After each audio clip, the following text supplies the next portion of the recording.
Hello and welcome to Dead and Kinda Famous, where we dig into the life stories of dead folks who enjoyed a touch or two of fame in their time.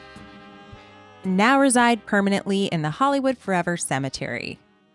I'm Marissa Rivera, and I know nothing about this part 5 of Miss Holly Woodlawn, but I do know that no way in hell is still winter. It was 99 degrees today. I was gonna ask you, I got warnings. I still get warnings on my phone, like about the area. So it was like heat warning, Pasadena, heat warning, Los Angeles. Danger. Yeah. If you step outside, it was awful today. And I was like, I cannot believe that it's still technically winter. That is insane. I don't know how that's still a thing. Yeah, it is 8:20 p.m. my time, local time, Los Angeles at the moment we're recording, and it is 80 degrees still.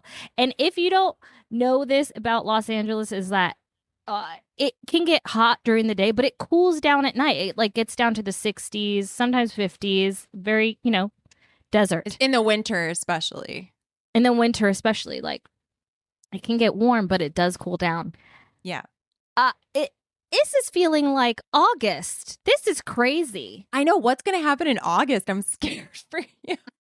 It's literally snowing here right now. It is snowing so much that it's white everywhere. They haven't even plowed the roads yet.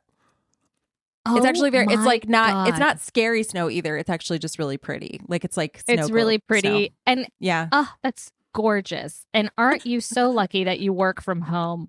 Imagine it's Tuesday, imagine having to leave your cozy home and no, I can't. So I don't care what people say. I prefer the heat over the cold. I'm sorry. Did I almost die today? I sure did.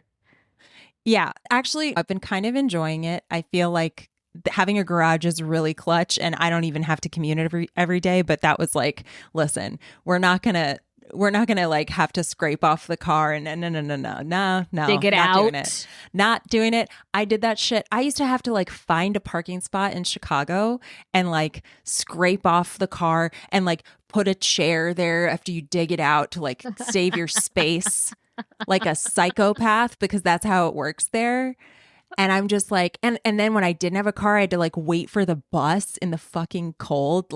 I am so glad I'm not doing that anymore. That is the kind of winter I can't do anymore. I'm poor and I work at a bar. These bones are too old for that nonsense. These bones are too old. Exactly. They ache in the cold. That's right. Okay, so I am Courtney Blomquist. And we riffed for a while. We did. I'm Courtney Blomquist, and I know everything about what we're going to talk about, but I don't know how people here are ever ice fishing. They're not right. Well, actually, maybe they are again, because it got cold enough again. It kind of melted for a second. But for those of you who've never seen this kind of environment, people have tiny little ice houses that look like little shacks or something. Mm-hmm. That they drive a truck out onto the lake on and put it out there, and they dig a hole in the ice and they sit there with their case of beer or whatever, and that's relaxing for them. And I have watched too many ice breaking, you're trapped and you die scenes. Oh, far too many to ever drive a truck. That is... I know. Every time I see a car out there, I'm like, no, because I've heard stories about, I forget what lake it is, but I think it's here. I read an article about it or something. And basically, is it a lake famous for swallowing people in cars whole?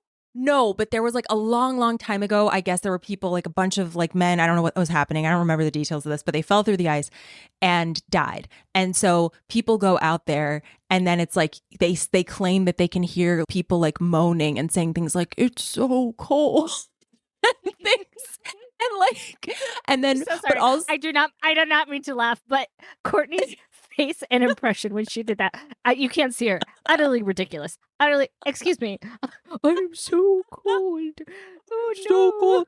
Yeah. Like, but I think that what they're actually hearing people say that there's like, cracking ice sounds or not cracking, but like just like pressure sounds and things that happen. And even just that, even if it's not a ghost, like I don't want to hear that. I don't want to think about that. I don't think about the people who have died as I carelessly drive a truck onto the ice like nothing's going to happen to me. That's crazy. So I don't know. That level of Minnesota crazy is something I don't understand. I can't get grounded into that. I think that's insane. No. So there is that. Yeah. Can't relate. Like at all. Couldn't be me. Nope. Don't drive a truck onto ice. I would say probably not. No. So and you know who probably would also never do that, or maybe she would because she's fucking crazy. Miss Holly Woodlawn. Yep. No, I don't. She would do it without. Remember, she didn't have a winter coat, so she drove to California. Oh my God! Or tried to drive to California. Right. Didn't make it, and then she'll make it all the way here and then die of heat stroke. Yeah, exactly. So all right, so let's get into it. Let's get into it. Yeah. When we last left Holly, she was doing an unhinged interview with Gary Kaminis and taking a surprise swig of beer that was stuffed in her vanity drawer. She just ripped that can out, took a swig, put it back in, slammed the drawer like nothing happened, which was crazy to witness. Wild. Yeah. And she was getting mixed up with drugs and being very messy, which is nothing new, as we are in episode 5. Nothing new at all. Yes. That was a trend, and it's a trend that continues, into this episode. And I'm telling you, just reading about her antics is making me so tired. I'm like, girl, put down your drink, your needle, and your speed. Just put it down. Take a breath, take a nap. I am so tired for you. But that's not what Holly did at all, at all. So, as discussed in the previous episode, shortly after Trash, she filmed another Paul Morrissey film called Women in Revolt. Candy Darling and Jackie Curtis her frenemy sisters, ended up having larger roles than her. And it seems to be because Holly was taking her real life annoyance and frustration with Candy out on her in their scenes together. Oh, no. She's like, I don't pay for therapy. I get it out on set. I get paid to do therapy. Yeah. And honestly, that's some stand-up comics that we know. Okay. Yeah. Oh, for sure. And Holly says, my animosity toward Candy had ripened, and I pounced on every available opportunity to yell at her on a film. I was always screaming at her because it was a way for me to let out my aggression. And soon I found myself on hiatus until further notice. Yeah, for anyone who needs that lesson, it's not professional at all to bring your own baggage and personal issues to a scene, not just set, but to a scene. Yeah. I mean, yeah. In a professional set, even like in class, it's like, no, you don't do that to the No, it's supposed to be you're dealing with what is it? Imaginary circumstances. Yeah. Yeah. So not real ones. Not real ones. And especially all of the films were improvised, right? So I'm sure she let Candy have it. Exactly. Yes. So oh no, girl. Yeah. So the film ends with Jackie having a baby, Candy jetting off to Hollywood to be a star, and Holly, who was playing a wannabe model, peeing in the street with her underwear around her ankles. Oh, no, girl. Oh, no. You perhaps got the ending you deserved, I must say, in this particular instance. Yeah, Paul Morrissey was like, I'm feeling this out the way things are going. And what I'm seeing is you destitute in the street. So cool. Yeah. Paul's art had imitated life indeed. Why the hell couldn't I have gone to heaven and had a big musical number for Christ's sake? So mad. She's so mad. She's like, I know I'm a piece of shit. Just make me look better. That's your job. Yeah. Yeah. The edit is your like it's like the people who are like, I was edited to be the villain. Yeah, for sure. It's like, these aren't glamour shots, girl. No. But after Women in Revolt, Holly starred in a movie called Scarecrow in a Garden of Cucumbers.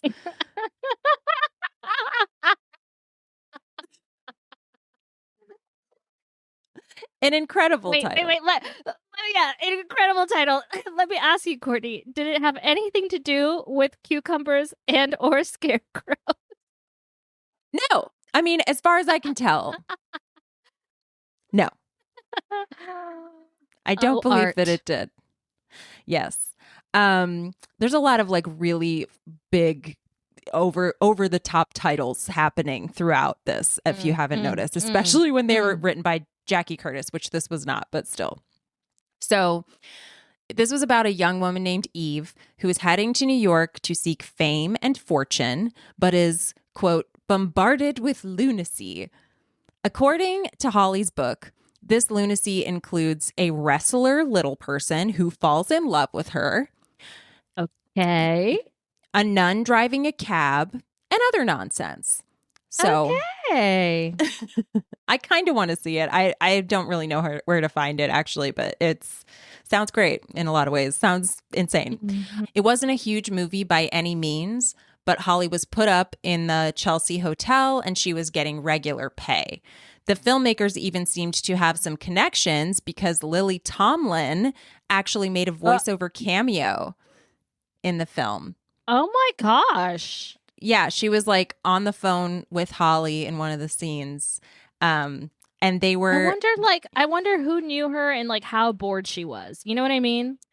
Yeah. Like, what was the connection and I think the director Lily Tomlin was like, well, I'm not doing anything. The director knew her. And in fact, like this movie, I didn't put this in here because I was confused by it, but it seemed like they had connections to Bette Midler. Like Bette Midler came up at this point in the book a fair amount. And it was basically like, she's getting too famous to do any of these things that we thought she was going to do, which is interesting. I'm like, it just feels so completely not Bette Midler. And not that I think she was like going to really like be a huge person in this movie, but I think she was going to do like a little something and I believe they used one of her songs. I think she allowed that. So, that's kind of cool. Okay. Yeah. They just, so many fingers and so many pies. So these filmmakers were far more professional than Holly was used to. As Holly says, they even had a clapboard marking the beginning of each scene. Yeah, she's so funny. Big time. It's a big time. Big time. It's so real with the clapboard. Yeah, and it's funny. I mean, I don't know what it was like back then, but it's just very easy to get a clapboard. Like, very cheap. And yeah, anyone can get one, and it's not. Yeah, doesn't really mean anything. So yeah, so funny. Of course, Holly did not match this professionalism. She got drunk on set, and the director threatened to pan the whole movie if she didn't cut it out. No, this is such addict behavior. It's so bad. That's so bad. Yeah. So she did for a time change her ways, and in the same breath, she started dating Johnny, the underage high schooler again. Yeah. Oh. No, I know. You were doing so. We were rooting for you. We were all rooting for you. Documentary. I've watched clips. I haven't watched the whole thing because I know how triggering it's going to be. It is. I was realizing how, oh my God, this is such a tangent, but I was realizing how some of those scenes stuck in my head. Like I still remember some of those scenes are core memories growing up. Yes. And it's like, we wonder why everyone we know has, had an eating disorder at that time. And like also why And then I remember like the part where Tyra Banks is like, cheating is so bad, and I always just tell my man like flirt so much and then come home and do me. And I don't know why that stuck in my head, but it's like I was like, oh, I remember this. I didn't even remember where that was from. And it's from America's Next Top Model. That's what we're talking about. Sorry, we didn't even like say anything about that. We assumed you knew. You probably do. Listeners, Yeah. you do. You know. You know. Yeah. So anyway, yeah, we were rooting for you because Holly Woodlawn was not comfortable unless something about her life was absolutely insane and effed up. Luckily, that didn't last long, and they had another dramatic breakup, which is, yeah, very fortunate.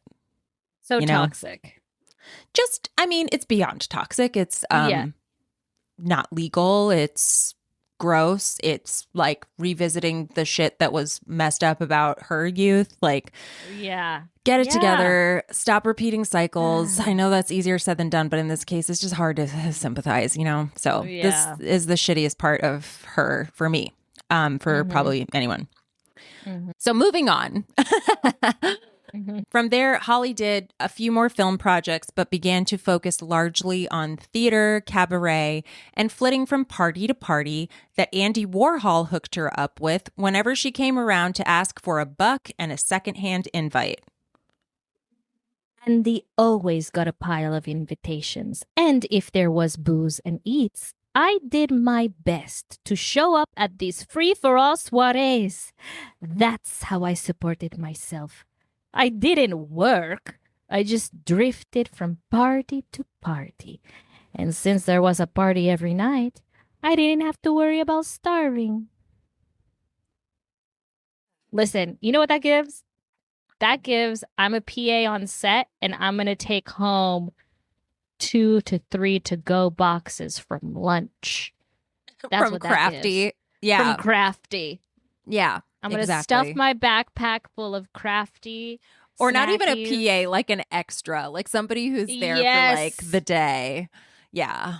Yeah, for sure. And I definitely know that's what people do. I know that. Yeah. I know that life. But I mean, you know, I guess that was like early 20s life. How old is she right now? She's probably at this point she would be like late 20s. Oh, okay. It's not like she's not like it's You know, I feel like this is when people usually, I don't know, I don't want to generalize, but I feel like late 20s is when you really start to get your shit together because it's like, oh my God, I'm almost 30. I need to get my shit together. I don't know. She's like such an addict though. Yeah. And like really, what's the rock bottom? Is she going to have a rock bottom? Well, I mean, she already almost overdosed on heroin at this point in the story. So right. So like, what's it going to take? This is one of those things where you kind of see it play out to the very end, I guess. I think it's hard with this kind of person where it's like the addiction goes from different thing to different thing, you know? Right. She will curb herself in certain ways and then she like can't help but dive into another area. She's got to have something going on. The next thing. Yeah. So she was going to a lot of parties. One of those parties actually was John Lennon's birthday party that Yoko, I mean, she's getting invitations like from Andy Warhol and I don't know. It's weird. It's almost like very transactional for him where it's like, oh, yeah, that's right. I did only pay you $25 a day. You know what? Yeah. Why don't you go to this fabulous party that I don't have time to go to? So she went to this party and they invited a lot of... Did she go as like his liaison or kind of just like Andy Warhol plus? I think she just went as like a Andy Warhol factory member or whatever. Do you know what I mean? Okay. Like she had that like attachment. So it's John Lennon's birthday party. Yoko threw it for him in Syracuse, which like I don't get that. And chartered a bus though for a bunch of I don't know. New York. Maybe something. I don't know. Maybe there's like a cool happening spot in Syracuse that we don't know about. Because I absolutely know nothing about Syracuse in New York. I mean, let us know. I don't know. Maybe it's so cool and hip and happening. There was like a pocket, an artist's pocket. Listen, maybe even back then there was a great Airbnb in every city. Who knows? Yeah, that's right. Maybe it was like a den of iniquity. Exactly. So yeah, she chartered a bus to bring a bunch of New York weirdos to Syracuse and come attend. Party bus. Holly was one of them. The original party bus. Yeah, and they had this poor girl with like a little drink cart, like rolling it down the middle of a bus, which is like so much worse than a plane. And she just like everyone was like already messed up when they got on the bus, and so she just like abandoned the cart and was like, "Serve yourselves," and like ran away. You know?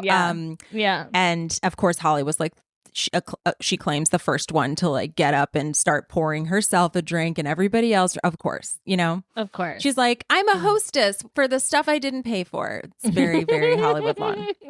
Very her, very on brand. Exactly. So when it came to the theater opportunities that I was mentioning, it started when Candy Darling dropped out of one of Jackie Curtis's plays. So Holly took her place playing a mermaid in a wheelchair. You know, makes perfect sense.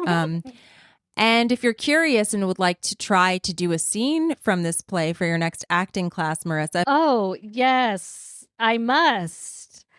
I really got to stretch my wings or as I or flop my tail. Yeah.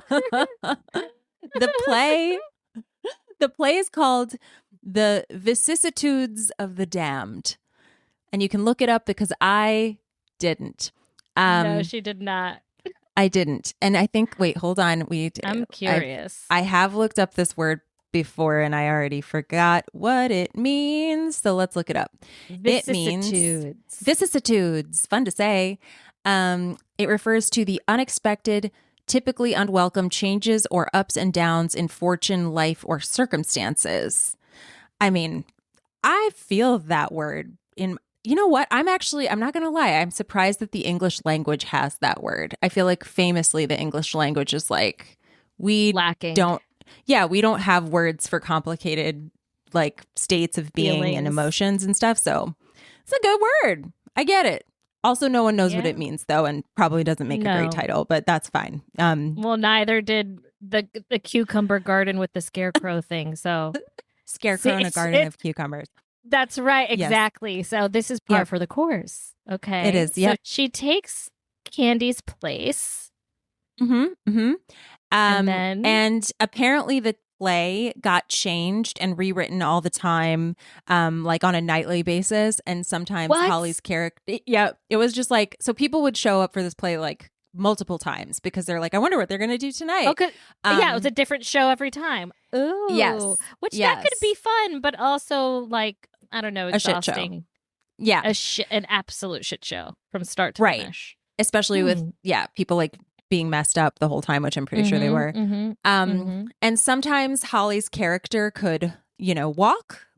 Remember, she was playing a mermaid that could walk. And because she found her sea legs, I suppose. But ching. But one night that was dumb. I know. I loved it. And sometimes she was just like, I'm just a mermaid in a wheelchair that's how I get around. In a way, I'm kind of like, okay, wait a minute. Now that I'm thinking about this, a mermaid in a wheelchair would be like, it would be so funny to watch. And it would also be like, basically, if Ariel, it's just never explained, it is what it is. But I mean, the part of it that makes it actually make sense to me is like, what if Ariel didn't get her legs at all? And she was like, but I have to be with you, Eric. And then so she's like, I'll just roll around in this wheelchair and be a fish out of water for real, though. And because this is the only way I can get around, So it's not like that she can't, like that. It's not the same. It's just, she's just a mermaid. This is a believable circumstance. Yeah. Yeah. I could see it. Yeah. But anyway, one night when Holly was using her wheelchair, Candy decided to show up and see the show. And Holly rolled off the be stage. supportive. Yeah, but Holly rolled And off Holly the roll stage. up the stage. Yep, and fell directly on her. Oh, And my. how On purpose? I mean, On purpose. How could it be an accident? How could it? Could it? Yes. I mean, that's some true Schadenfreude if it was an accident. So yeah, no, it was not for sure. Yeah. So Holly also, this is a fun fact, did a nude centerfold spread where she posed both in and out of drag for National Lampoon magazine. That's really cool. It is, except you know, they didn't really, well, let me just go on. The layout was called Mucho Macho, and the article began, Latin about Manhattan Harold Santiago Rodriguez is one hombre who knows what women want. So they were like, very much like, I don't know what trans is. You're a man in drag. And that's how we're going to frame this. And that's what we're doing. So, you know, not ideal at all. But her chocha was hidden by jewels.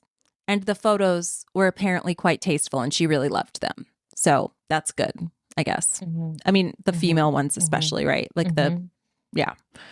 So the photographer of the shoot, Frank Kalogi, rewarded Holly afterwards with a plane ticket to Puerto Rico, which is a great perk of any job. Yes. Yeah. So, and I think I believe that happened because Holly had this sort of, there was like, I think guilt people had, it seems like, after hiring her for something and then the project would end, and they kind of knew that it's like she had shaky living circumstances. She had, you know, like, where are you going from this? Like, it was a little bit like, are you okay? You know, and because she just was always kind of floundering in her, she just had no stability, like, at all. So I think I think he just wanted to be like, I want to make sure you have somewhere to go, at least for a minute. You know, put your head down for a second. Take a little rest. Clear your head. Yeah. Yeah. So she goes to Puerto Rico. And she caught up with the actor, his name was Sam, who played Jackie's boyfriend in Women in Revolt. Like, she didn't know he was going to be there. And so it's kind of it's just random. Yeah. Yeah. That's so cool. I remember one time I went to Disney and I was like in the middle school and I ran into a girl from my previous school from Puerto Rico. Randomly walking around in Disney. Do you know random to go on the same day and be at the same place? Not only like Disney itself, but the same. Yeah. Spots no. Every time inside Disney World, the big one. Yeah. Every time something like that happens to me, like, I'm just like, how? Like, it does feel. It is a small world. It is a small world, Disney. We see you. We get it. Small world. After all. Yeah, Iris won't stop singing that song. And she's saying, like, the lyrics are sometimes anyway, she just goes, "It's a world of tears, it's a world of tears, it's a world of tears." Oh my God. And I'm like, girl, you have no idea. If that isn't the sign of the times. I know. But anyway, yeah, I once in New York ran into a girl I grew up with, like, getting on a subway car, like, which is also super crazy. Like, yes, you know, just like, what are the fucking odds? But yeah, everything is random and the world is actually quite small. So everything is random and nothing matters. Okay. And you can that can either bring you joy and peace, or that can bring you terror. And the choice is, quite frankly, yours and yours alone. Yes. So yeah, that's why we're all here, honestly. Let's distract ourselves. So yes, Holly's in Puerto Rico, sees Sam, who played Jackie's boyfriend in Women in Revolt, and he was there with his girlfriend, Suzanne, who was this, like, curvaceous, cute blonde. Mhm. And he stole a pair of shoes for Suzanne. Just she tried them on, said she liked them, but she didn't, she knew she couldn't pay for them or whatever and just put them back. He Right. stole them for her. And then he got all of them arrested, like running down the street with them like an What? idiot. Yeah. Like, Oh my God, for a pair of shoes. yeah, you think you're being romantic. You're being a dumbass who's ruining everything for everyone in a huge way. So Sam actually fled. It's like he goes from being romantic to being like the biggest dick in the world. He just fled. He ran off, and those two got arrested, Suzanne and Holly. What? They had nothing Yeah. to do with it. What a dick. I know. hate him.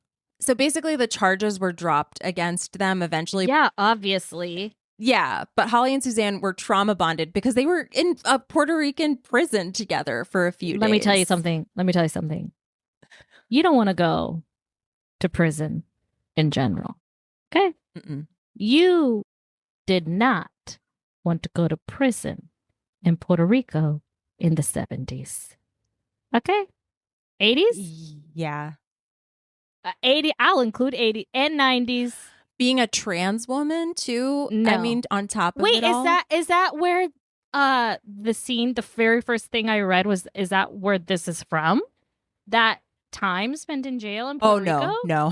Holly Oh, went a to different jail. time. Okay. Many jails. Many jails. Many jails ago. Yeah. No, this was the Puerto Rican jail. So then Holly and Suzanne finally made it back to New York. Holly had a really, really weird moment where she was hooking up with Suzanne. What? Letting her wear her clothes and jewels and wearing the only masculine piece of clothing that she had, which was a pair of overalls, whenever she went out with Suzanne, just to please her. So, to explain a little bit, apparently Holly had stopped taking female hormones during this time and was very virile. So, she was wanting to, she was feeling those horny feels, and yeah. So, and also like has said in the past, testosterone is one hell of a drug, I tell you. I had a hormone imbalance, and with the little extra I had, it was crazy. And I know, my trans friends who are female to male. I mean, they talk about how it's like you're a horny 13-year-old. I think it's this American Life episode just called Testosterone, actually, that like talks about this, like somebody who female to male trans and just taking testosterone, like the complete difference of what that is. Yeah. So yeah. But also just to say, I think it's not just that. Holly was definitely bi. Like, I mean, she talks earlier, as y'all might remember. Not the first lady she hooked up with. Yeah. And she loved big tits. It brought it out in her, I guess. So that's what was up. Same, girl, same. Yeah. But I mean, she didn't want to be like wearing overalls. That's not Holly Woodlawn. She was like, this was a dead end. This is a dead end. She's like, I fuck you, but I still want to look pretty. Yeah, exactly. And obviously that relationship ended because Holly had no intention of wearing the pants in a relationship. Come on. No. So Holly started doing a show at a new gay club that catered to straight folks and the general public called Reno Sweeney's. It was like, it was like everybody went there. It was a popular place. Cool. It sounds cool. Yeah, exactly. She sang, she did characters. Her review in Variety read, Holly Woodlawn is an absolute delight in an ultra camp, totally outrageous way. While the singing is more talk than pure vocalizing, it isn't bad. And if Woodlawn had a real singing voice, there would be no limit to how far she, parentheses, question mark, she could go. Yeah. Wow. Again, so the times. If she didn't just speak her musical parts, the distance she could go, but alas. Yeah, if she wasn't William Shatnering her way through this performance, that would have been a whole other level. Yeah. Shatnering. Yeah. True. Yes. And Reno's was quite the popular club, like for real. David Bowie and Mick Jagger were seen there together, by the way. Hot. Yeah, and Liza Minnelli and Ethel Merman sometimes jumped up on stage and performed a song or two. So, okay, cool. This is a party. Yeah. Yeah. So Candy even came to see the show one night and was kind and supportive to Holly instead of throwing her shade, just really out of character. So shortly immediately I was like, why? Yeah, what's going on? What's your angle? What's what do you going want? on? Mm-hmm. So shortly after, Holly found out that she was being nice because she had been diagnosed with cancer and only had 6 months to live. So it's actually quite sad, but... Oh my God, I feel like such a bitch. But I was right. I knew there was something. There was a reason, yeah. I mean, it's good that her instinct was to be like, oh, I'm going to be nice now, instead of being like, fuck everyone. Why did this happen to me? It could have been that way. It could So have. Good on her. So she was in and out of the hospital during these months, but when she was out, she tried her best to hold her chin high and act like herself. For instance, she showed up to the premiere of Holly's film Scarecrow in a Garden of Cucumbers with a bag of tomatoes, saying, just in case I need them. Which is so shady. It's so shady. Shady to the last. Yes, exactly. So in the end, though, Holly was there for her to help her apply blush in her hospital bed, which is very sweet.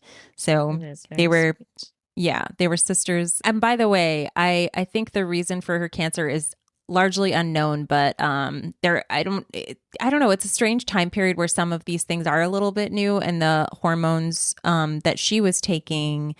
But some people think there were cancerous ties to that.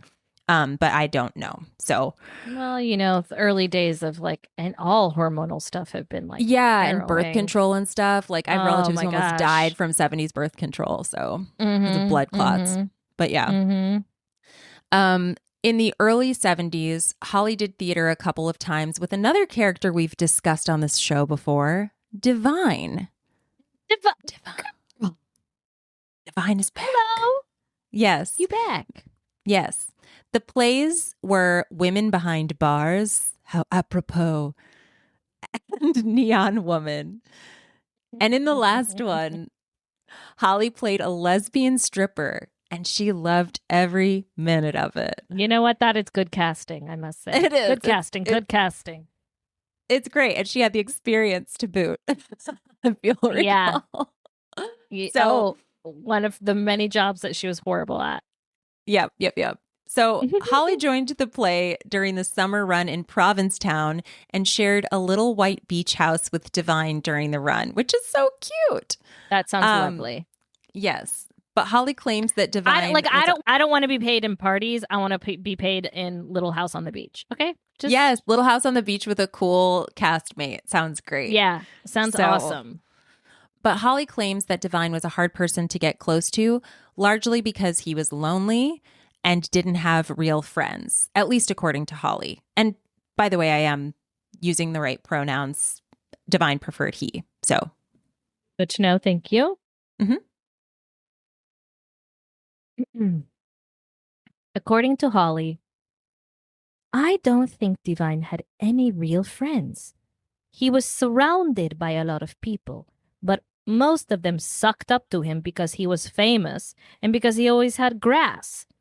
Usually, after these so-called friends came over, ate the food and smoked the pot, they'd leave and Divine would be left alone to cry on my shoulder, blubbering about that infamous scene at the end of John Waters' film Pink Flamingos, where he walked up to a squatting dog and devoured the excrement. I think that was Divine's biggest regret in his life because that's how he was remembered. And he hated it. That's not how I remember Divine. I remember Divine. When I think of Divine, I think of that meme where what does it say on it? Courtney? Divine knew. Divine knew. Divine always knew. Yes. And she's giving them the most bombastic of side eyes. Oh, yeah. Just it's wrapping around her head. It's or his head, but yes. And so yeah, I agree. There are a lot of things I can think of with Divine. And also there's many John Waters films, and that's not the only one, but I get it. It's, it's shocking. It's memorable. If that's how you were remembered though, and for eating shit. For eating shit, because actors already have that thing where they're just like yelled at as their character name, Yeah. So it's like you could just be walking down the street and someone's just saying "eat shit" to you all the time, and that probably happened. Yeah, for sure. Yeah, for sure. So, yeah, no, that's a lot. Yeah. So shortly after all this, Holly's opportunities were drying up.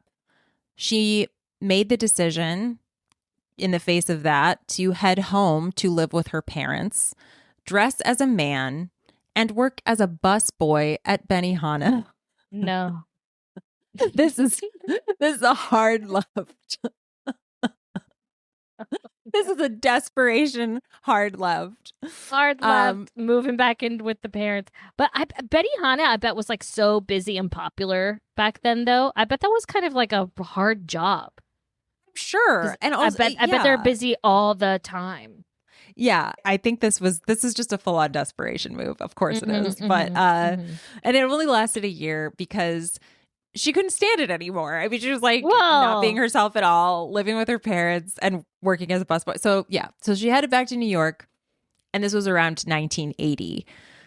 Okay. By 1985, Holly endured the death of her other dear sister, Jackie Curtis. No. Jackie, who Holly had always known to prefer speed as a vice, had died of a heroin overdose. So that's why never even once. Yeah, exactly. So by 1987, Andy Warhol was also dead, and the AIDS crisis was beginning to take a lot of her friends as well. She even mentions a friend named Hibiscus dying, which I have to imagine is the same Hibiscus from the Coquettes that we discussed in Tomato to Plenty's episodes.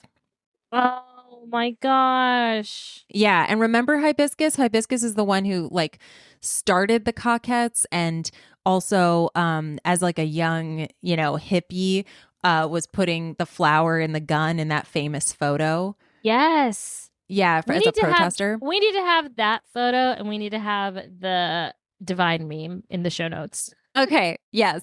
True. Yes, exactly. So all these connections is crazy. So by 1988, Holly had found her way to Hollywood to find a new scene. And that's where we get to the writing of this book that I've been using as a source for this whole thing. Wow, this fabulous, fabulous book. Yeah, A Low Life in High Heels. So let's talk about the other name on the cover of A Low Life in High Heels, Jeffrey Copeland. So what? I didn't even realize there was another name on.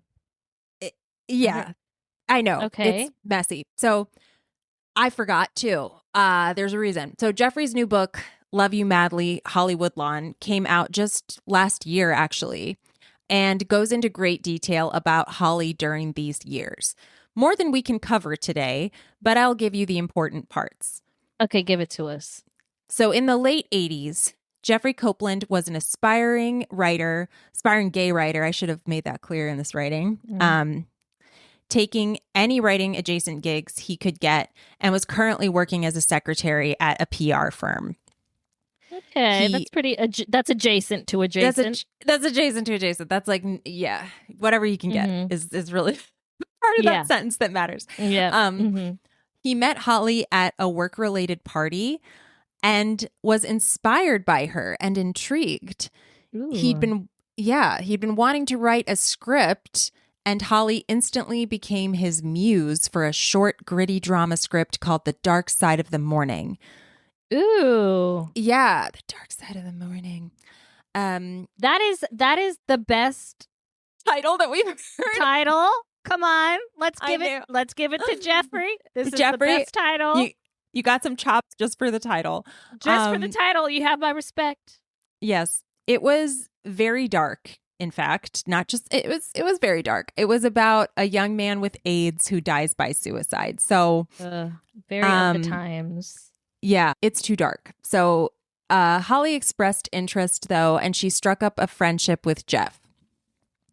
Holly and Jeff met at Holly's apartment to discuss the film. And at this point in time, Jeff still was unsure of Holly's deal when it came to gender. But when he showed up at Holly's apartment, she was wearing a terry cloth robe with no makeup. And as she was excusing herself to use the bathroom, the robe parted. And you're Jeffrey. Loud. I'm Jeffrey. This is going to be This is going to be Jeffrey's voice, I guess. Yeah, Jeffrey's from Missouri, and he is, Okay, great. Loud cymbals crashed. Horns blew, ta-da! And all doubt and mystery as to whether Holly was a man or a woman flew out the window. There was no mistaking that prized hog or a vagina. He's drooling a little bit. Yep. Oh my God. That broad put the long and schlong, and it made me a nervous wreck. I tried not to look, but I had to peek just to make sure I wasn't imagining things. Thank God you didn't cut it off, is exactly what went through my head. These are new details that we now know. Crushing. Oh my God. Yeah, I'm really glad. Can't let that go to waste. My goodness. I feel like Holly. I think this explains a lot. Holly's like, yeah, I've maybe gender reassignment. I don't know, but I also want to just keep what I got. Huge dick. I'm proud of it. I want to keep it. I get it. She like, come on. If it's I complicated. had a huge dick, fine. I'd keep it too.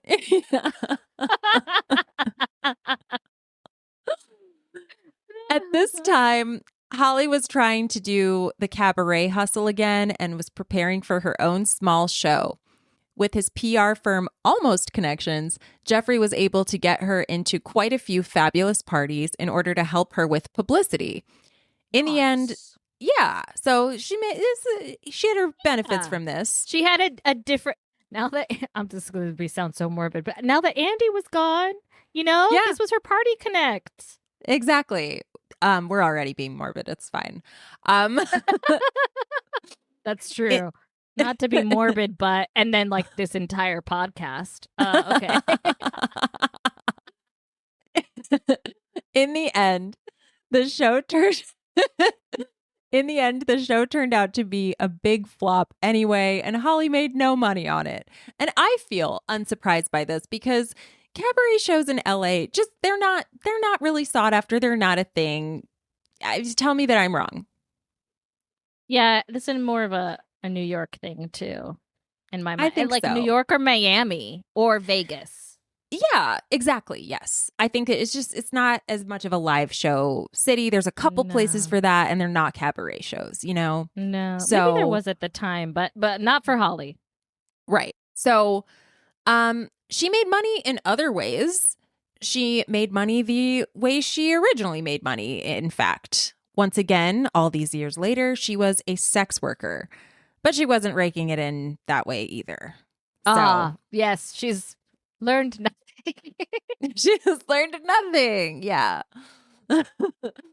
But Jeff was shopping around the screenplay with Holly's details and photos attached in order to get representation and get the film made.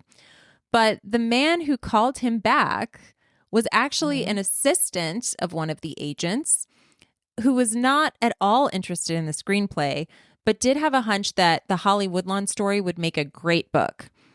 His name was Robert, and he would provide the push that was needed to make Holly's story come to life. Interesting. Super interesting. But when Jeff got this call, Holly had actually gone missing. She was... Oh, my God. Not to be found. Jeff had to track her down and soon discovered that she was back in Florida helping her father with bookkeeping for his accounting business because she was flat broke and out of options. again. Again. And going home had more drawbacks because Holly's parents didn't exactly understand her gender identity, and she typically dressed as a man when she was around them. I mean, as we've established, she was, dressing as a man at Benihana. Yes. So when Jeff got a hold of Holly, she was obviously broke and was going to need some help to get an apartment. Jeff found her a spot at the Las Palmas Apartments and eventually even ended up taking the apartment next door with a roommate. So they were close. It's a major crush.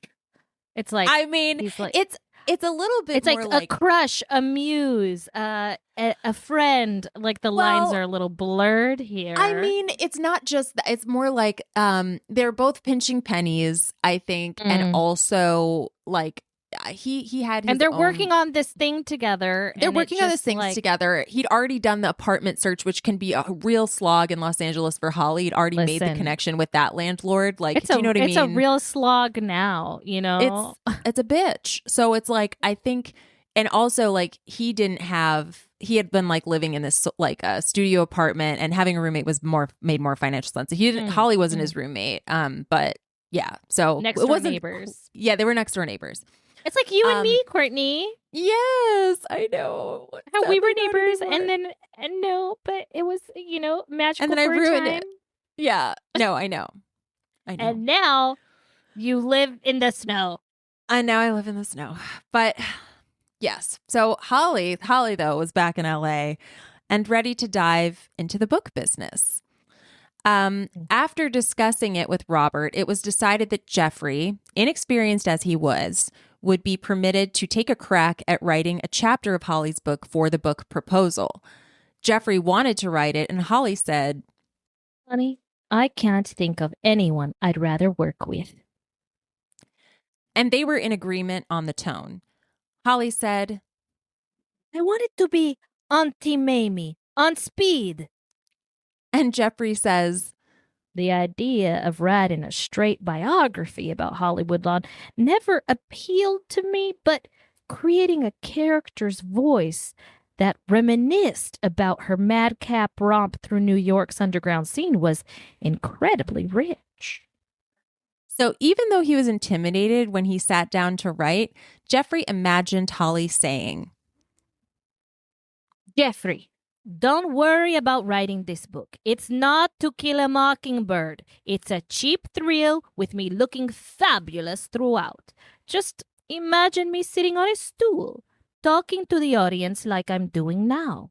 I'm the star. You're the writer.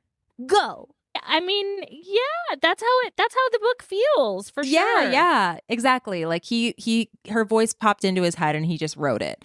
And that's how Holly's hilarious storytelling voice that we have both fallen in love with in this book was born.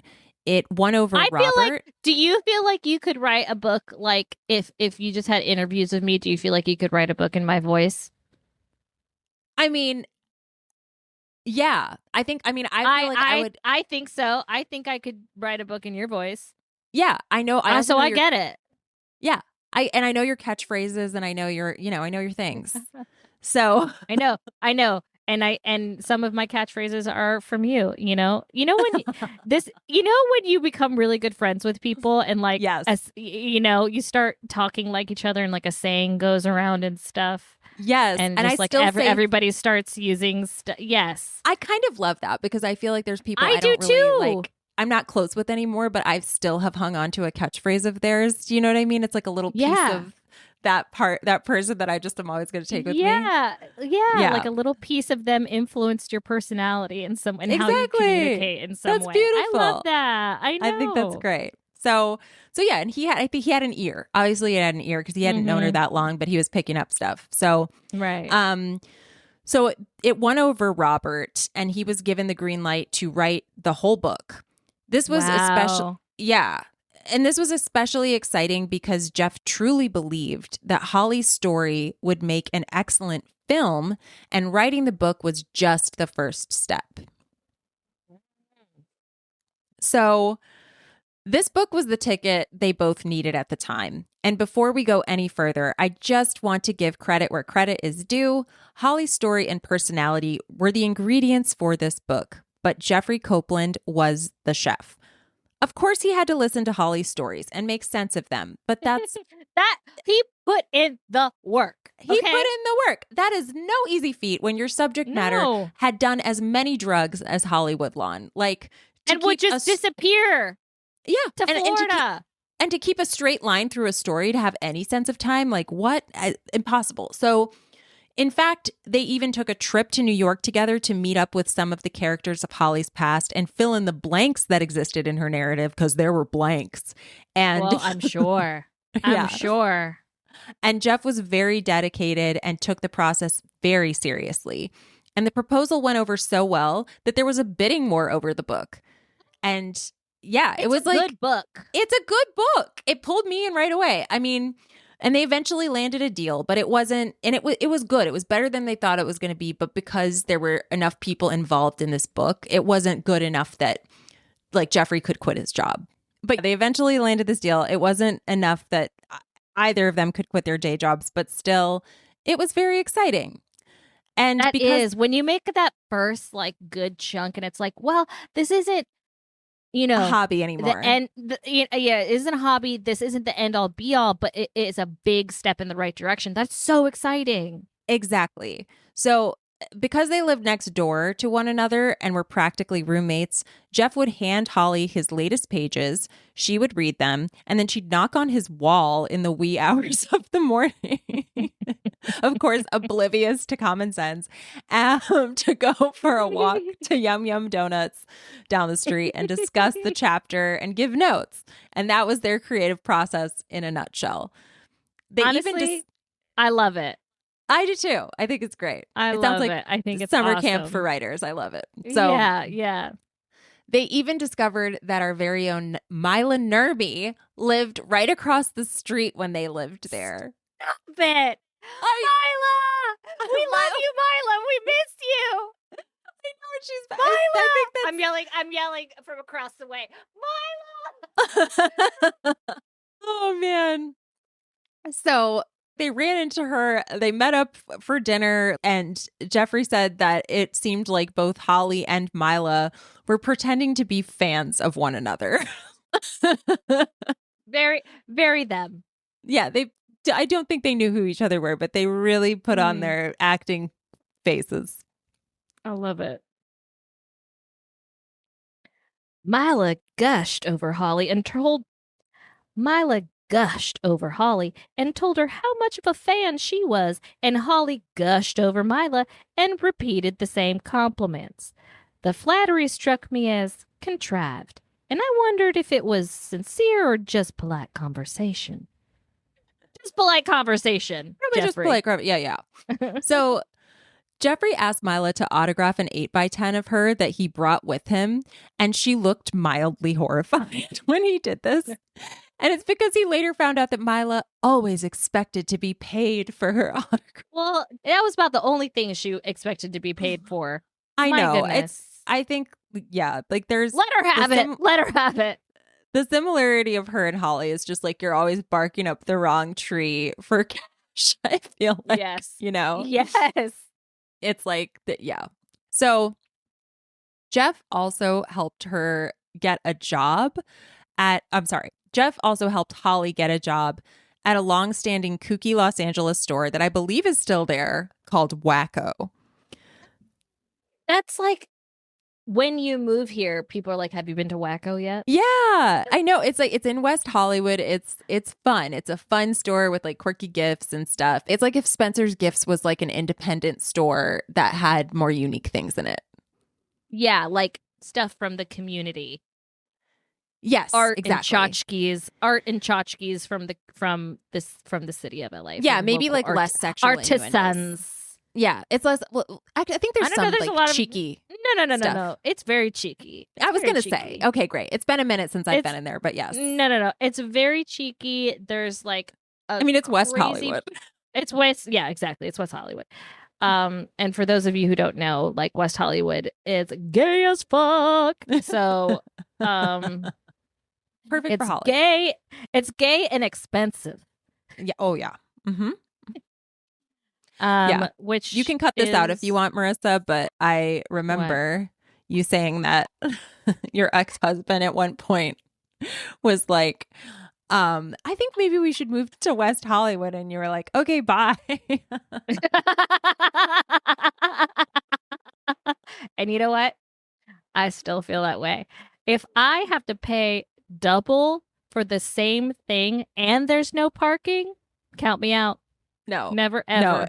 Never. It's a nightmare ever. just to go there and for parking alone, honestly. Oh So, my God. Never, Yeah. ever will I live in West Hollywood. Yeah. So Mark my words and don't edit this out. Mark my words. Mark my words.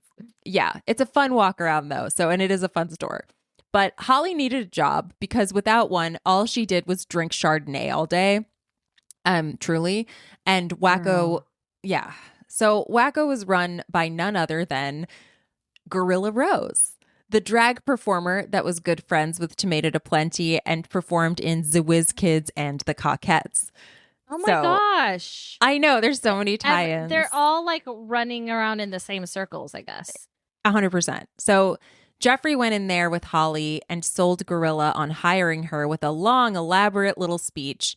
And Gorilla hired her because, as it turns out, he was a fan, as he later told Jeffrey.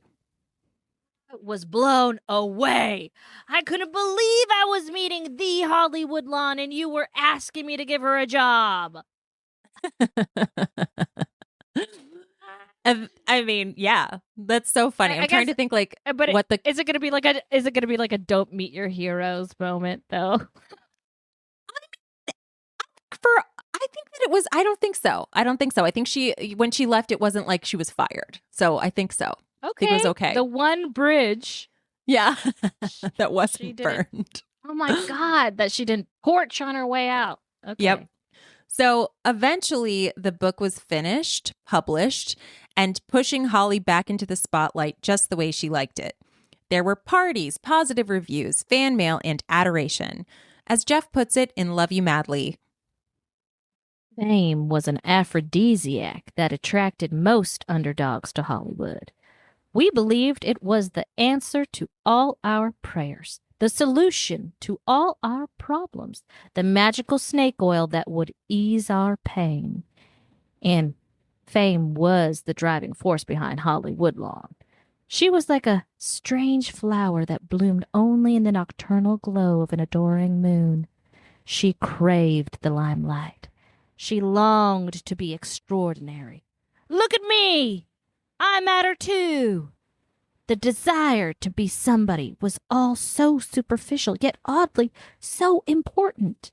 Without that validation, I would soon discover Holly Woodlawn was lost. Dun, dun, dun. Okay.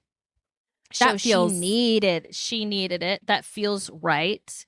That feels right, and it feels very Hollywood. It feels like she feels like she loved the attention, positive or negative.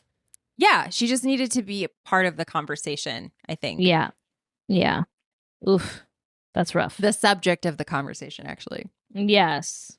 So, in this glamorous, successful moment, both Holly and Jeff were still working their day jobs and waiting for their true success moment when the book would be optioned for a film. But still, working for Gorilla Rose at Wacko felt too beneath Holly now that she had a published book. So she quit and got a job doing something more glamorous.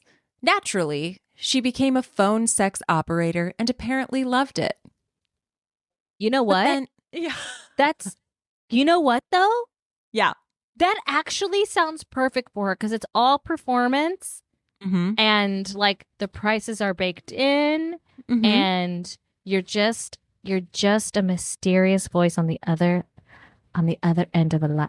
You know what? She could stay in her terry cloth bathrobe if she needed to. You know what? Yep. I'm taking notes. I am taking notes, Miss Holly. Honestly. Yep. But then she got drunk on the job and was fired. No, we were rooting for you. She was so close. This was perfect.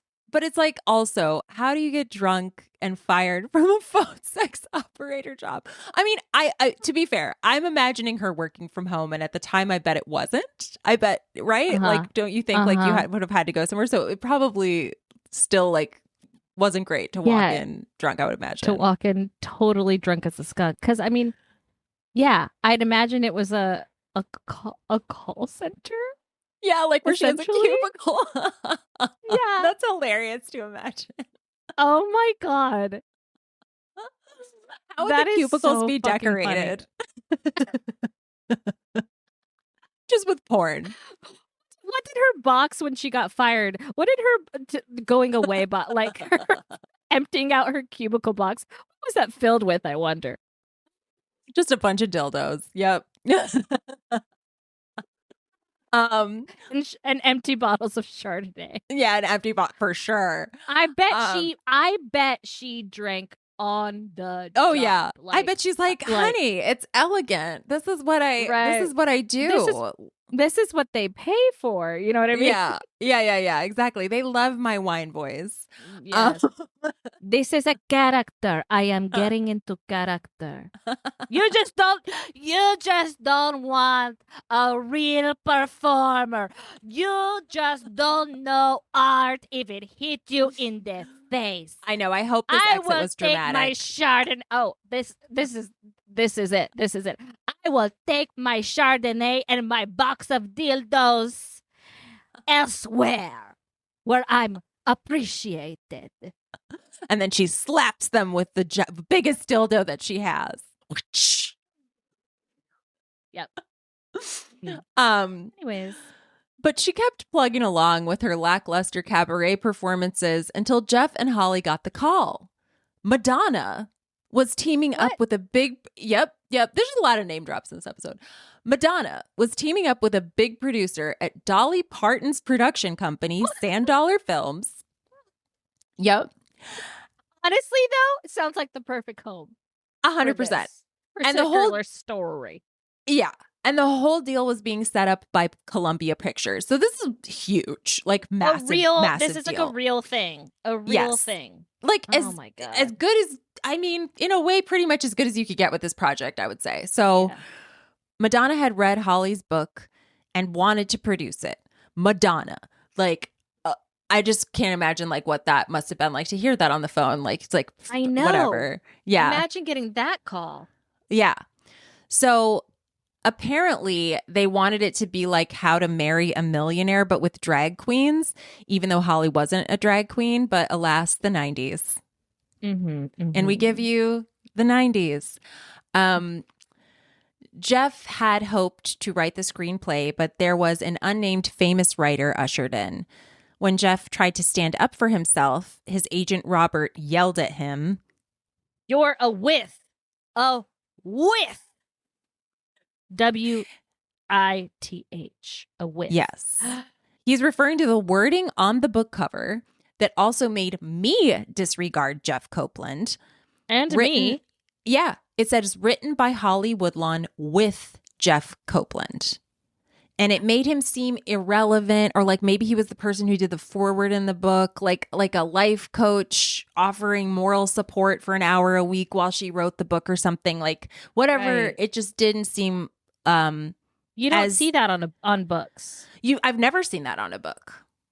I don't think. So this was just an odd choice. You know what I think it might have been? I think it might have been because it was a screenplay first. And like in the credits, when you do credits, it's like the and the withs, those are like the big names. Right. Yeah. So it's true. Maybe that's where he was at with it. Yeah, maybe that's where his head was at because he just didn't change it. Yeah, he was in film mode. It's strange wording, and it was his choice, right? So I do, yeah. And that makes sense. Obviously, it was a mistake. That's a damn shame. There's so much work here. One word that doesn't make you credible, and it's one word. It is. It's true. Like I said, I wrote it off too. It's like I'm looking at the book right now. Yeah, I wrote it off too. You see her name first. It's like there's not. It's I don't know. It just doesn't. And is his name smaller too? Is No, it a it's smaller not. font? It's actually not. Hold on a second. I'll show you. Okay. But obviously So Holly Woodlawn is on the cover. It's her face. So it's like right, that's all you, and it's her story. right. Oh, Yeah, that's such a shame. That makes me sad. yeah, exactly. It was a mistake and it bit him. But still, he asked for the opportunity to write the first draft just so he could get into the Writers Guild. Like he was being strategic and he was being smart. I think it's like, I put in all this work, just give me that. That will give me a leg up. Lemon out of lemonades. Lemonade. Exactly. Lemonade out of lemons. But actually, I think that what you said first makes more sense about what actually happened because Really? yeah, no one was allowing that either. They just weren't allowing him to do that. And Jeff chose to hold out for a better deal because of that. But like regarding the Madonna deal, you know, because he was tied to this project too. So he threw his weight around there because it's literally the only thing he could do. And right. Meanwhile, the quote famous writer attached, who we don't know who this is, wrote Holly a postcard that was extremely condescending to Jeff. It said, "Please tell me that he understands the workings of heartless Hollywood, because I don't want to be any part of breaking his sweet little heart. I'd rather walk away and do something else. Advice, please. Love, your servant. ... Anonymous. Yeah. I shall remain a mystery because I'm a little bitch." Right. And to be honest, I'm not even sure how Jeff was aware of this message, but it doesn't seem far-fetched that Holly would have pulled it out in a fit of rage just to anger him. I mean, sounds like her. So yeah. This whole situation was putting them at odds, and Jeff screamed at her, "Why can't I work on this movie? I'm not asking for the world. I just want to help." Holly yelled back at him a slew of gut punches that would forever strain their relationship. She said, "Because you're not wanted. No one wanted you. Not even Robert wanted you. You're not a writer. You're a typist. I talked and you typed. That's all you did, Jeffrey. Type, type, type. This is my life story. My story. Now stop being such a pain in the ass." way to kick someone when they are down. That is shitty. That's shitty and rough. Oh. Yeah, that's a friendship breaker right there. Crusher. Yeah, exactly. So Jeff let go of the screenplay rights because, yeah, like that shit isn't worth it. And Holly waited for things to be finalized with Madonna, a day that would never come. The deal fell through entirely due to behind-the-scenes producer drama. So even with all their drama, that was not the reason. It was the behind-the-scenes producer drama. And isn't that the fuck? That is what happens to this day. Like things fall through that literally that you've been waiting for months, weeks, months, years. Right. And it has nothing to do with you or your talent or your work that you've brought to the table. Oh my God, it's utterly infuriating. The mindset you have to like remain level-headed through that is, I don't understand. I don't know. It's a superpower. I know. That's what I think. It's honestly a miracle that anything gets made. And I think people need to understand it's a complete, you know how many things need to go right and how many people touch a project. I mean, yeah, it's insane. Yeah, there's a journey done. Mm-hmm. There's a journey with all of this. So they had waited a year and came out with nothing. But Holly did make the most of her Madonna connection. She appears briefly in the music video for Deeper and Deeper. Oh, okay. Yeah. Apparently, yeah. So if you watch this, she's in it for 5 seconds. You can spot Holly Woodlawn. That's all you need. Yep. Apparently, everyone on set was told not to look at Madonna. Do not make eye contact with Madonna. She is Medusa. You will turn to stone. The only time she spoke to Holly was to tell her that the seam in her stockings was crooked.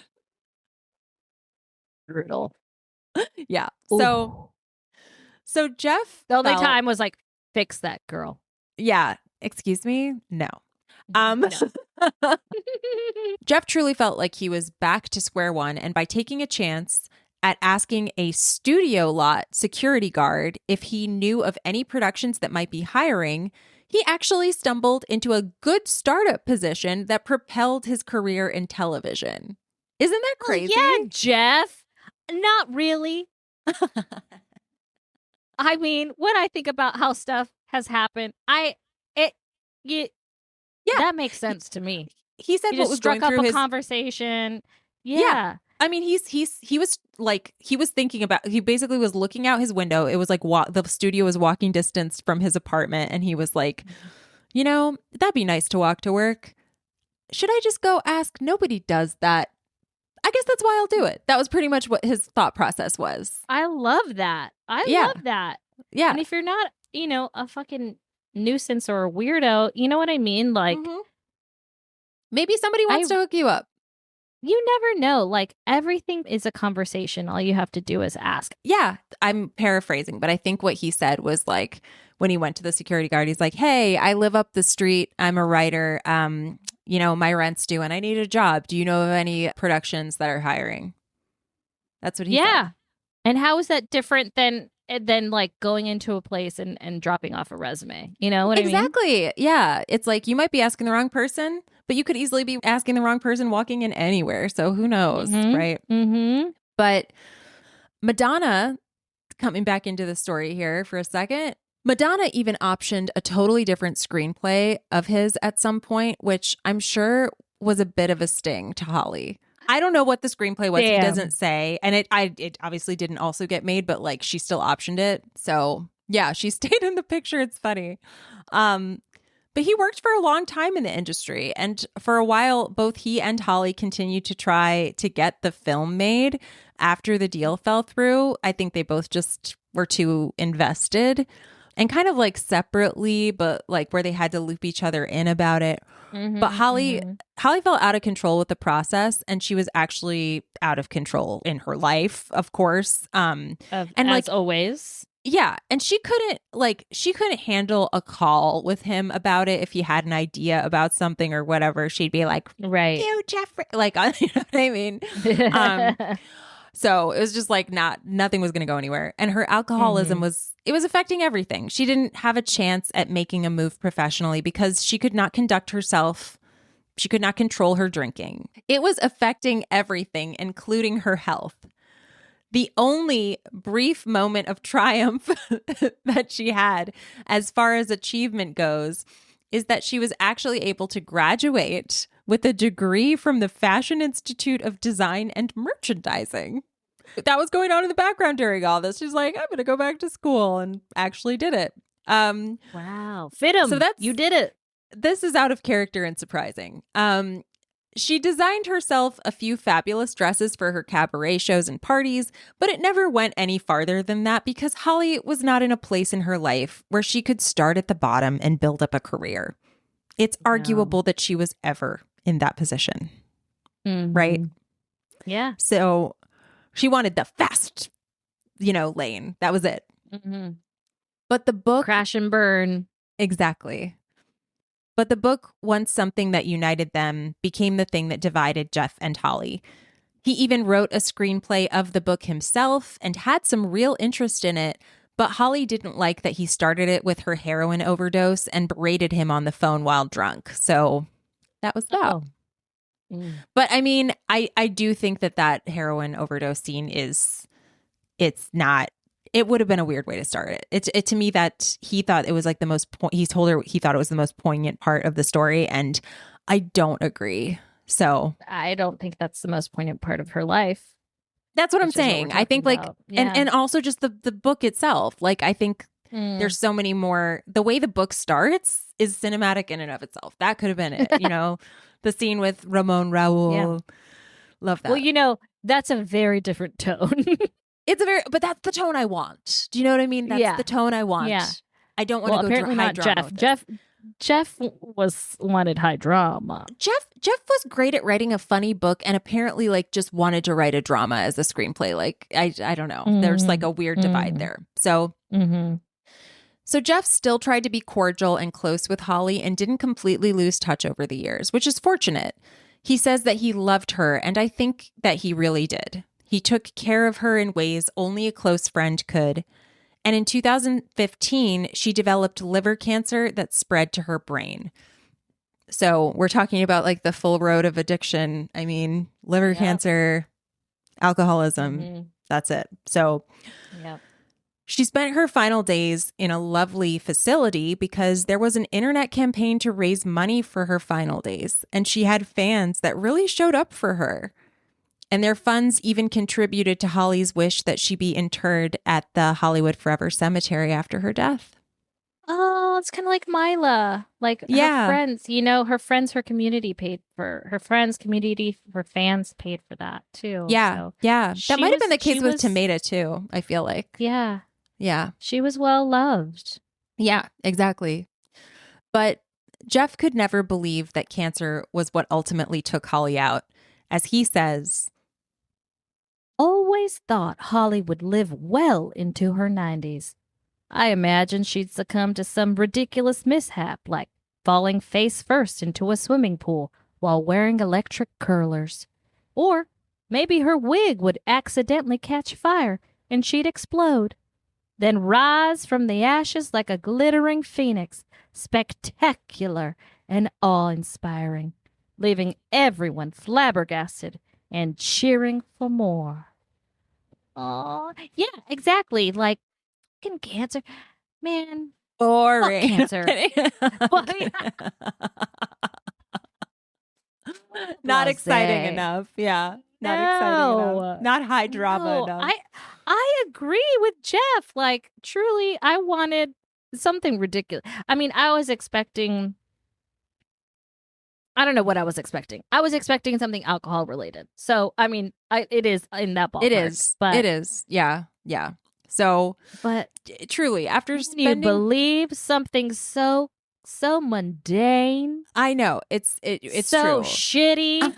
I love the idea of her wearing electric curlers and falling into a pool when she's like 90. That's hilarious. That's like, like that would be great. But that'd be a fun way to go. Yeah. But after spending 5 episodes talking about her very messy life, I feel the same way, Jeff. I truly do. When I started writing this series and researching it, I described Holly, in our first episode, I described Holly as transcendent, mostly because I'm an idiot who likes alliteration too much. I'm an alliteration whore, and I wanted to say transcendent trans woman. I'm sorry. I apologize. I don't apologize for alliteration, for wordplay. Don't you ever, not once, apologize for wordplay, Courtney. Don't you dare. I don't think it's exactly the right word to describe her, though. I think Holly was scrappy, resilient to a degree, and fearless.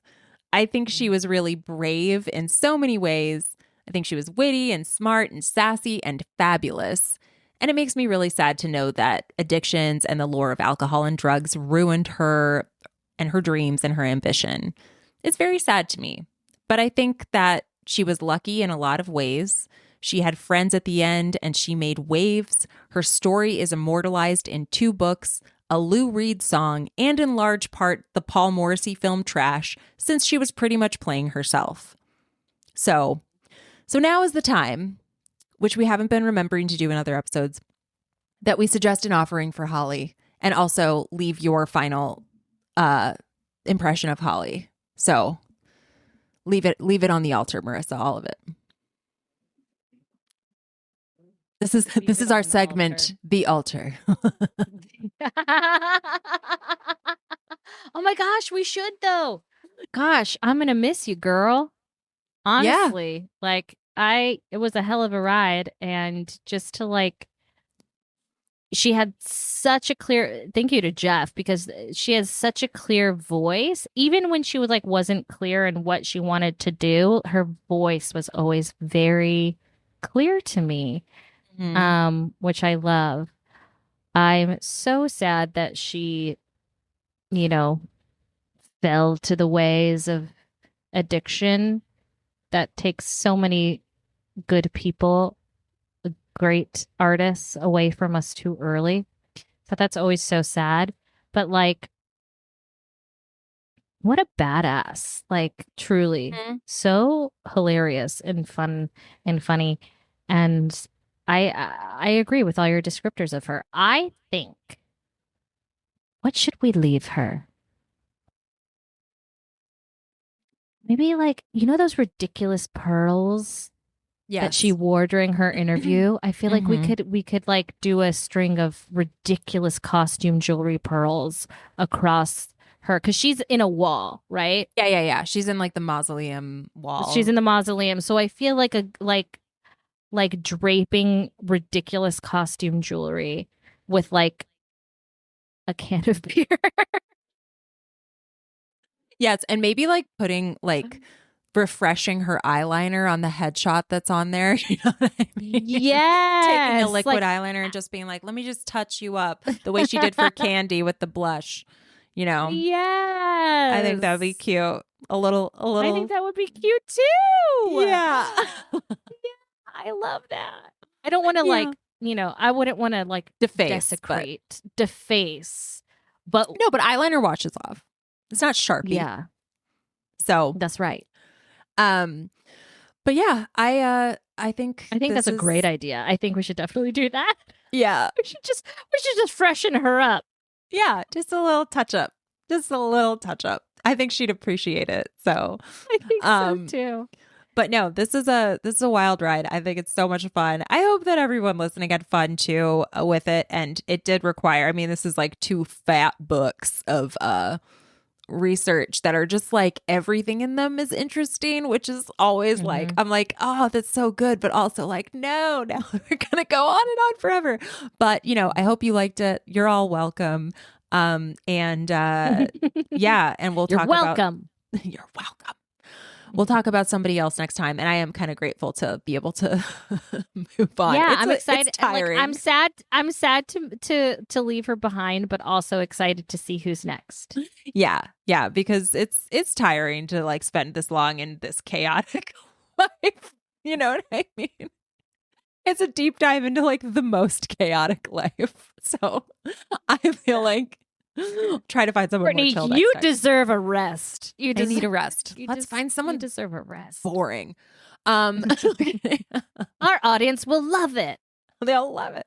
No, never. But it'll be different. So thank you all. Thanks for sticking with us. Leave us your comments, your thoughts, your all of it. Tell us what you would leave for Holly. And we'll see you next time. All right. Bye. Bye. Okay. Wait. Let's say bye together. Okay. 3, 2, 1. Bye. God damn it. Okay, bye. Thank you so much for listening. Your support and enthusiasm for the show are the reason we keep doing it. So thanks for the kind words. They really mean the world. If you liked the show or have ideas for episodes we could or should do, please drop us a comment in Spotify, Apple Podcasts, or YouTube. And if you haven't yet, please follow the show and tell every cinephile and taphophile, fun fact, that's a person who loves graveyards, about your new favorite niche podcast. And if you want to see transcripts, photos, and sources for our episodes, check out our Substack, Dead and Kind of Famous. Dead and Kind of Famous is written, produced, and edited by Courtney Blomquist. It is hosted by Marissa Rivera and Courtney Blomquist. And special thanks to Jesse Russell, my husband, for allowing me to yammer on about the episodes before I can spill it all to Marissa. He tends to have some good insights and ideas, so thanks. Until next time, you might not be famous, but you've got a story to tell and you're not dead yet.